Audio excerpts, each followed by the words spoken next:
Baik, Assalamualaikum warahmatullahi wabarakatuh. Waalaikumsalam Dan warahmatullahi wabarakatuh. Selamat sore.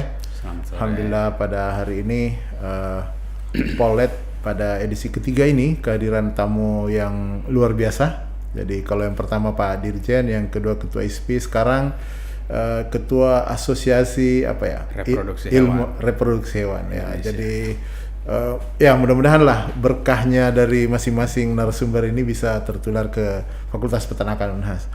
Baik, beliau ini adalah Profesor Dr. Insinyur Syahrudin Said MAgR Sains. Beliau aslinya dari peneliti di BRIN ya, Kelompok Riset Zoologi Terapan ya. Alhamdulillah berkenan hadir di podcast kita edisi ketiga ini. Apa kabar, Prof? Alhamdulillah ya. Baik, dan mohon maaf karena baru saja kami pulang dari lapangan, jadi kondisi kami ya seperti inilah. Ya salah kalau orang peneliti yang sekaligus orang lapangan. Baik, Prof. Menyikapi situasi terkini, utamanya di kebijakan pemerintah kita yang baru saja terbentuk ini dengan Astacita ya kalau tidak salah. Jadi dari Nawacita di eranya Pak Jokowi sekarang ke Astacita di eranya Pak Prabowo. Ada satu item yang sangat menarik di situ yang diimplementasikan dalam bentuk program makan bergizi gratis. Oke. Dalam sejarah peternakan, sejarah profesi kita, saya kira ini adalah momentum yang sangat luar biasa. Kenapa? Karena dari makan bergizi itu komponen utama yang ada di situ ada 3. Yang pertama adalah pertanian, peternakan, dan perikanan. Dan kelihatannya proporsi peternakan ini tidak lagi menjadi subordinat, tetapi dia sudah mulai meningkat. Nah, tentu ini tantangan, Prof. Nah, saya ingin mendengarkan informasi dari Prof seperti apa profesi kita ini menyikapi ini. Silakan, Bro. Baik, terima kasih. Bismillahirrahmanirrahim. Assalamualaikum warahmatullahi wabarakatuh. Assalamualaikum. Saya mengucapkan terima kasih Pak Dekan ya sudah mengundang kami untuk berdiskusi terkait isu-isu strategis bangsa kita. Nah, terkait dengan program makan bergizi gratis, memang ini adalah isu-isu yang sangat strategis dan lagi hangat-hangatnya dalam perbincangan kita akhir-akhir ini. Ya. Apapun kondisinya, program makan gizi gratis ini harus kita dukung, ya, betul, semampu kita, gitu ya. Nah, kita lihat sektor peternakan memang akan menjadi salah satu tulang punggung yang paling diharapkan untuk bisa mensukseskan program makan gizi gratis ini. Nah, persoalan kemudian yang kita hadapi adalah komponen-komponen utama susu dan daging misalnya, kita itu masih impor. Betul. Itu persoalan. Iya. Ya, kita tahu bersama bahwa dari data yang ada, daging itu kita masih kurangan sekitar 35% yang kita masih impor. Susu itu lebih besar lagi. Lebih besar lagi Ya, karena betul, itu betul. bisa mencapai sampai 81 sekian persen itu kita impor. Ditambah dengan kebutuhan makan gizi gratis, itu akan meningkat lagi kebutuhan itu. Betul. Nah, ini bukan, kita harus melihatnya adalah hal yang positif ya betul. bagi sektor peternakan. Tantangan ya, Bro. Tantangan yang kita hadapi ini untuk benar yang dikatakan tadi itu bahwa ini adalah momentum untuk bisa memperbaiki sektor peternakan. Tetapi momentum ini tidak akan menjadi apa-apa kemudian kalau kita tidak bisa memanfaatkannya. Betul, gitu betul. ya. Nah, strategi untuk pemanfaatan itu indikatornya adalah pelaku peternakan itu harus sejahtera. Nah, gitu. betul. Nah, untuk apa orang lain sejahtera kita sendiri tidak ya? Betul, karena betul, ya. kesejahteraan itulah kemudian yang bisa meningkatkan produktivitas. Betul. Nah, cara-cara yang kita lakukan untuk memenuhi kebutuhan daging dan susu dengan cara impor itu harusnya dilihat adalah sifatnya sementara, gitu ya.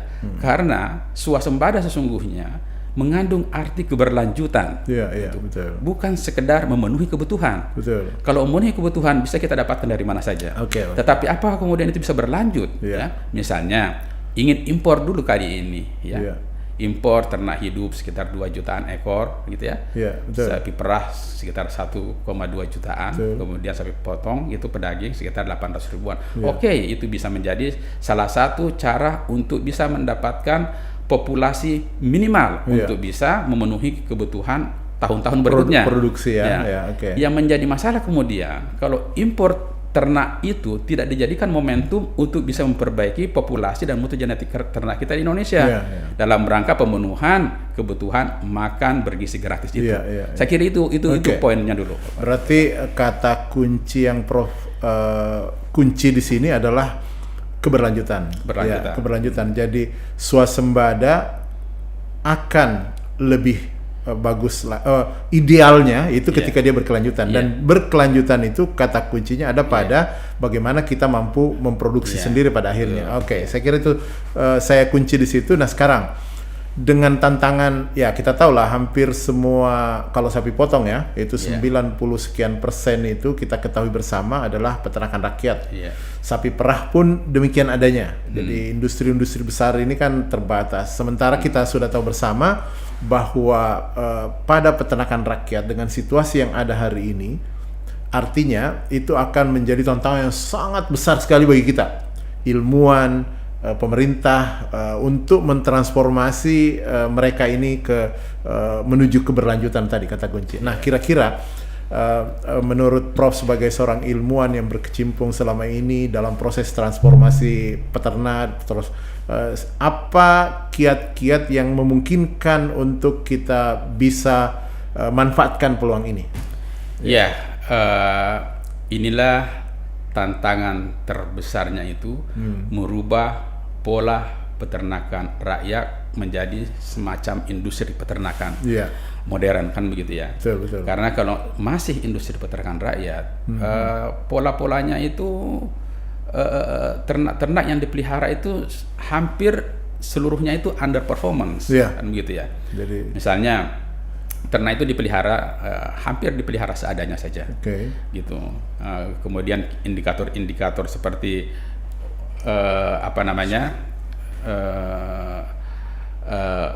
berat sapi, kemudian berat lahir, kemudian kematian pedet, itu indikatornya masih sangat di bawah. Betul. Nah, inilah kemudian yang kita jadikan momentum bagaimana kemudian program makan gizi bergratis itu bisa menaikkan pola pemeliharaan ternak di lapangan.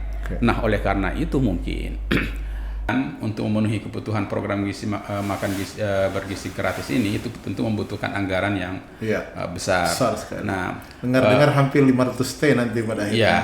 Nah, itu kemudian dilakukan dengan salah satu cara mungkin ya, dengan pemotongan anggaran dari hampir seluruh kementerian ya, dilakukan pemotongan.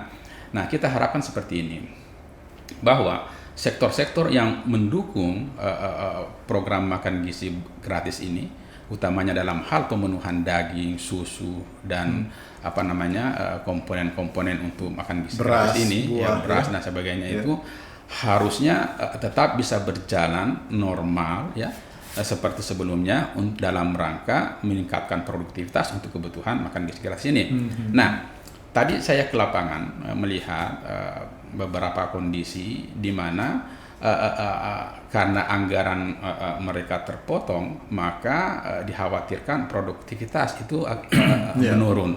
Nah, ini kita khawatirkan seperti itu ya. Tetapi kemudian kita paham betul bahwa makan gizi gratis ini kan adalah program yang membumikan begitu ya. Itu menyentuh kalangan bawah, anak sekolah, ibu hamil juga demikian gitu. Nah, yang kita perlu lihat dengan jelas adalah ada kekhawatiran akan pertanyaannya begini, apakah kemudian program makan gizi gratis itu bisa tepat sasaran? Kan seperti itu ya. Kita tahu bahwa anak sekolah kan tidak semuanya tidak mampu. Betul. Ya, banyak dari kalangannya tidak mampu. Klasterisasi klasterisasi itu penting. Karena apa?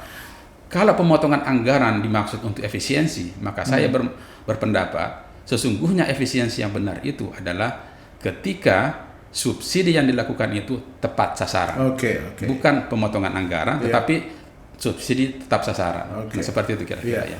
Jadi pada prinsipnya ini adalah program yang sangat bagus karena prinsipnya menyentuh esensi pembangunan sumber daya manusia dalam menciptakan manusia yang sehat, berpikir dan segala macam. Namun di sisi lain kelompok masyarakat kita kan dari segi klaster kemampuan dan segala macam itu kan ada beda-beda dan ketika ini menjadi program nasional yang membumi keseluruhan yang berkonsekuensi, ada tadi konsekuensinya kan? Konsekuensinya adalah pemotongan anggaran akan menyebabkan sektor utama yang harusnya disupport menjadi menurun. Saya kira itu catatan penting yang menarik. Sudah 2 catatan yang saya catat baik-baik, sustainability, kemudian yang kedua adalah ketika kita mendistribusi APBN untuk mensupport program ini yang perlu perhitungan dengan cermat. Saya kira itu masukan menarik. Mungkin hal yang terakhir, Prof. Kita ini kan saya sebagai Civitas Akademika, Prof sebagai seorang peneliti, tentu dalam hal ini harus mengambil peran. Peran itu mau ditugaskan maupun tidak ditugaskan karena ini adalah kebijakan pemerintah, tentu saja kita harus mensupport sepenuhnya. Di sisi kami, perguruan tinggi, salah satu hal yang penting adalah mencetak sarjana-sarjana peternakan. Mungkin Prof sebagai gambaran di peternakan Unhas saat ini, dari sewaktu saya pertama dekan 240 orang, sekarang jumlah mahasiswanya per tahun 400, Prof.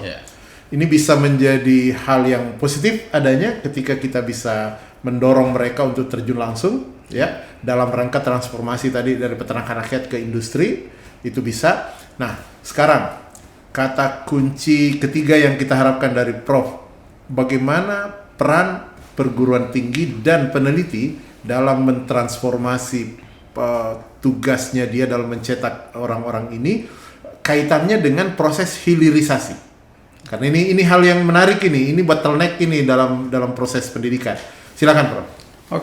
Jadi karena kita dua-duanya akademisi, maka kita akan berbicara di level akademisi kan, betul, bagaimana kita berkontribusi terhadap pembangunan bangsa kita. Gitu. Nah, sebagai akademisi, tentu salah satu ruang lingkup pekerjaannya itu adalah membentuk manusia. Jadi kita ini bisnisnya sumber daya manusia. Betul. Bagaimana membuat manusia-manusia yang berkompeten, yang kemudian bisa memberikan kontribusi terhadap bangsa dan negara. Nah, terkait kemudian dengan program makan gizi gratis ini, kita lihat bahwa sangat relevan karena kita mencetak sumber-sumber daya manusia yang mampu kemudian melakukan aktivitas yang bisa mendukung program makan gizi gratis itu. Nah itu. Nah, cuma critical point-nya adalah bagaimana kemudian hasil-hasil yang kita dapatkan ini, apakah itu ilmu pengetahuan dan teknologi, apakah kemudian SDM yang kita hasilkan, inovasi-inovasi yang ada itu bisa kemudian kita bawa sampai ke hilir. Karena arti atau makna dari suatu sains dan teknologi itu ketika bisa mampu dirasakan oleh masyarakat, kan begitu. Walaupun sesungguhnya kan gitu ya, sesungguhnya bahwa ada juga tidak ada riset di akhir di hilir itu yang kuat tanpa riset dasar yang kuat, sehingga riset dasar ini pun perlu kita kembangkan. Apalagi kita paham bahwa ada untuk riset for riset, untuk terus menggali riset itu dalam rangka memperkuat riset hilir. Kemudian ketika di riset hilir, mitra kita mudah melihat, oh ini potensi besar untuk bisa dikolaborasikan, kan seperti itu ya. Jadi kata kunci berikutnya, riset for riset tentu sesuatu yang mutlak adanya sebagaimana yang kita jalankan selama ini, tetapi yang saat ini pada titik ini riset untuk bermanfaat di masyarakat, riset for stakeholder, stakeholder. Nah itu poinnya gitu. Artinya apa yang kita hasilkan, perguruan tinggi maupun lembaga penelitian yang selama ini berkecimpung dengan dunianya, sudah waktunya untuk membumi. Mungkin begitu, Prof, ya? Atau gimana? Bisa memang sejognyanya seperti itu, bahwa sains dan teknologi yang kita hadirkan ini itu mampu menghasilkan sesuatu yang bermanfaat buat masyarakat. Nah, biasanya salah satu bagian untuk bisa mendapatkan itu adalah Science Park. Science Park. Science Park bisa dimaknai atau bisa berfungsi sebagai inkubator teknologi. Jadi teknologi teknologi yang dihasilkan ini ada prototipe dan lain sebagainya, itu masuk di inkubator dalam rangka pendewasaan, dalam kemudian dipertemukan dengan mitranya di luar kan gitu ya. Jadi ini akselerasi antara riset hilir ini sampai dengan ke masyarakat, itu perlu ada inkubator teknologi namanya kan seperti itu ya. Berarti dalam rangka menuju ke hilirisasi tadi itu, komersialisasi dan pemanfaatan di masyarakat itu, maka Science Park ini menjadi mutlak adanya untuk kita saat ini. Saya kira itu kata kunci yang Prof sudah sampaikan ini sangat luar biasa menurut saya, karena ini tentu harus pada podcast berikutnya mudah-mudahan kita bisa ketemu lagi Prof, mendalami model Science Park yang ideal untuk Indonesia. Saya satu poin lagi ya. Sesungguhnya program makan gizi gratis ini itu mampu menghasilkan startup yang unggul itu. Itu. Saya kira coba bayangkan kalau kemudian ada inkubator teknologi gitu ya, bisa menghasilkan menghasilkan produk daging, susu dan telur dan seterusnya itu yang dilakukan oleh mahasiswa misalnya dengan input teknologi. Itu dimitrakan dengan swasta, kemudian memproduksi untuk kebutuhan makan gizi gratis itu poinnya. Kalau seluruh perguruan tinggi diminta untuk membuat startup untuk mendukung program makan gizi gratis itu, wah itu kan multiply effect dari program itu sangat luar biasa. Bukan hanya sekedar memberikan makan kepada siswa dalam rangka mencegah stunting itu dan seterusnya ya, tetapi kemudian ada manfaat yang lain itu. Dan ketika startup terbentuk, itu kan sesungguhnya menggerakkan ekonomi masyarakat kan begitu ya. Economic circular village. Jadi itu salah satu filosofi dari makan bergizi gratis ini adalah bahwa bagaimana sirkulasi ekonomi di pedesaan ini bisa berkembang, Bro. Ini akan semakin mantap lagi jika digerakkan oleh sarjana-sarjana tadi ini. Begitu mungkin, Prof. Ya, startup ini. Kenapa yang semakin menarik? Pertama, dia memiliki kemampuan sains dan teknologi gitu ya. Betul. Jadi produknya itu ada input teknologinya. Competitiveness-nya pasti meningkat. Betul. Baik.